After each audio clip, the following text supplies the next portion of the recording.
everyone! Again, welcome na naman dito at syempre sa aking YouTube channel. So, isa na namang ads ang nakita ko sa YouTube mga beshi na kung saan, ayon sa ads nga na ito ay napakabilis yung pag-process nila ng loan application at pwede nga daw makahiram ng 25,000 pesos at mababa nga daw yung interest nila kasi 0.03% lang. Merong loan terms or to pay sa loob ng 180 days or 5 to 6 months, ganon. Higita nyo dito mga beshi sa ads nila na kung saan kapag manghiram ka daw ng loan amount na 5,000, meron nga daw silang ino-offer na payment terms na 3 months. Na kung mapansin nyo talaga, parang napakaganda itong klaseng loan na ino-offer nito. Kasi di ba akalain mo 5,000 din 3 months yung payment terms mahaba and mababad lang din naman yung monthly payment. Pero totoo kaya? Pero bago ang lahat, let's watch this. If declined sa bank and other loan apps, pwede niyong subukan yung ibang options. See the links sa description at sa comment section below. Click the link and apply. Disclaimer, try or apply at your own risk. Let's get back to the topic mga beshies. Ang pag-uusapan nga natin ay itong si Mobilis Cash. Si Mobilis Cash, natry ko din siya before pero subukan ulit natin ngayon kung okay nga ba siya.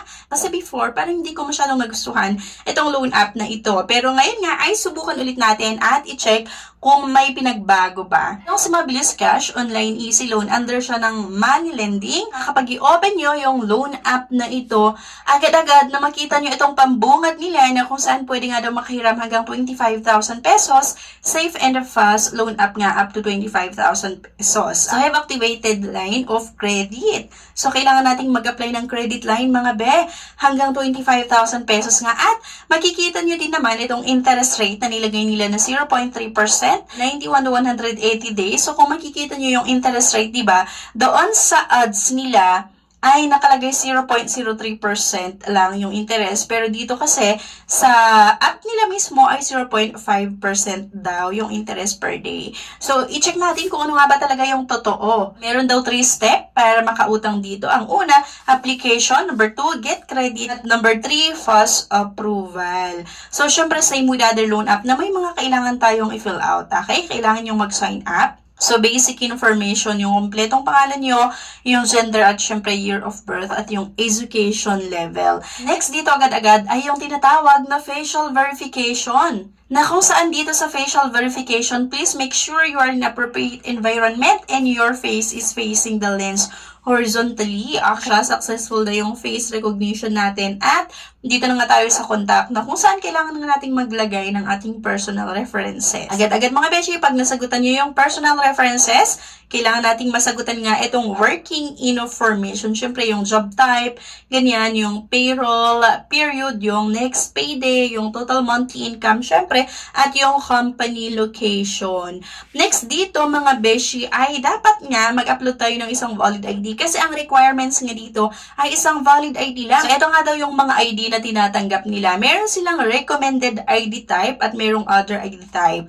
So, yung recommended ID type daw ay yung PRC ID, yung SSS ID, UMID at yung postal ID. So, itong other ID type ay yung passport, driver's license, yung national ID, yung TIN ID, at voter's ID. Okay din, kasi tumatanggap ng national ID at TIN ID at postal ID. Kasi diba sa mga iba, hindi sila tumatanggap ng ganon. Once na nakapag-submit kayo mga be, meron nga silang credit limit is being calculated. The process is estimated to take 3 minutes nga lang daw. And you need an account to receive the money. So, kailangan natin ilagay yung ating GCash account. Kasi nga, yung payment method or kung saan natin matatanggap yung loan proceeds ay pwede sa bank or via e-wallets. At syempre e-wallets naman tayo mga beshi sa GCash. Ayun na mga beshi, after ilang minuto na pag-aantay natin ang pag-process ni Mobilis Cash sa ating loan application, na-declined yung loan application ko mga be. Akala ko ma-approvean yung loan application ko kasi nga,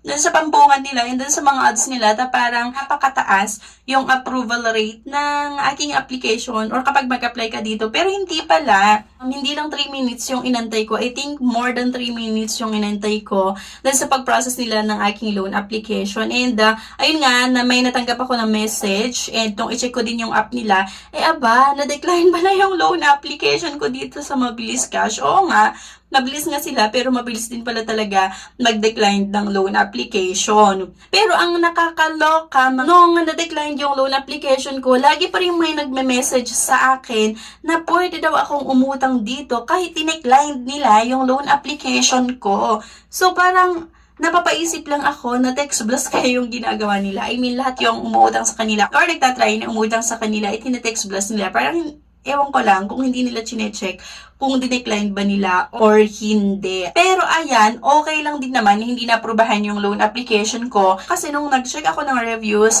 ng app nga nitong si Mabilis Cash, marami din yung hindi maganda yung naging experience nila. Like itong isa, sabi niya, this app is actually too much to us. Imagine, if you loan for 1,200 pesos, you will pay more than 1,900 pesos. This is not a helpful app. They also have AI system that if you have a problem, it won't help you. Their live agent was good, but it took more than 1 hour to get one. Do not use this app for your own good. Okay? Meron pa yung isa, sabi niya, first they let you loan for 500 and once you paid your first loan, they notify you that your credit limit is now 6,000 and once you reloan for your second loan, they reject you and the interest is high. I don't care about the interest, but please fix your app. I was happy at first, but now I'm really disappointed and angry because of service. Especially, the customer service is really useless. I questioned them with a problem, but they gave me auto message, which is really annoying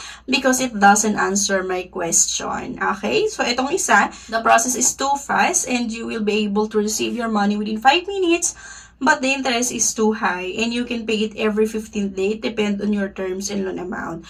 Unfortunately, I was not able to take a loan. May mga hindi maganda yung naging experience nila sa pautangan na ito. Kaya, para sa akin, hindi ko siya nire-recommend sa inyo. Pero syempre, nasa sa inyo pa rin kung gusto niyo subukan itong loan app na ito. Kahit napanood nyo yung buong video natin at nabasa nyo yung iba't ibang reviews ng mga sumubok na umutang sa pautangan na ito. So, yan yung decision pa rin ay nasa sa inyo mga beshi. Ano sa tingin niyo, okay ba itong si Mabilis Cash or hindi? Kung meron kayong experience mga beshi, either okay man yan or hindi, I mean, experience nyo sa loan app mismo, experience nyo sa mga customer service nila or sa agent nga, sa collector, sana i-comment nyo yan para malaman ng mga iba na nagbabalak pa ng subukan na umutang sa putangan nito para nga matulungan natin sila bago nila ma-download nga yung app na ito. I mean, magkaroon sila ng idea. Ayan. So anyway, thank you for watching. Please don't forget to click the subscribe button. Sana i-like nyo yung video at huwag yung kalimutan na i-share yung video natin. Thank you guys and see you on my next video. Bye-bye! No time to apply for a bank personal cash loan? Yana's here to help you. I assist pre-qualified clients with basic monthly income at least 25,000 per month. Hassle-free at walang fee. Lahat ng process sa bank gagawin. 2 to 5 banking days lang approval. Loan up to 2 million. Email amawanyana@gmail.com or message my FB page, Yana Insta Review. Note, qualifications may vary subject to the bank's terms and policies.